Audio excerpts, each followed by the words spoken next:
Captain, क्या सब कुछ तैयार है? मेज फूलदार होनी चाहिए।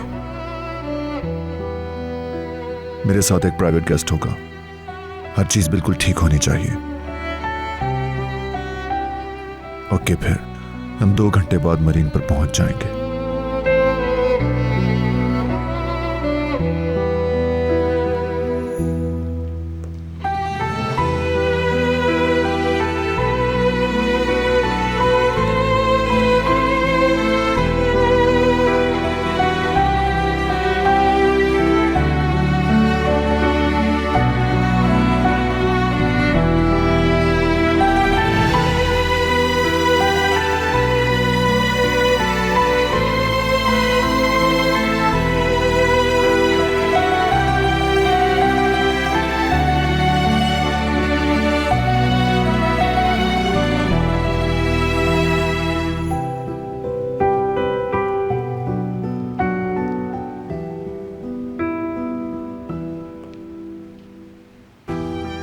आग का लिबास पहन लिया है अब तुमने।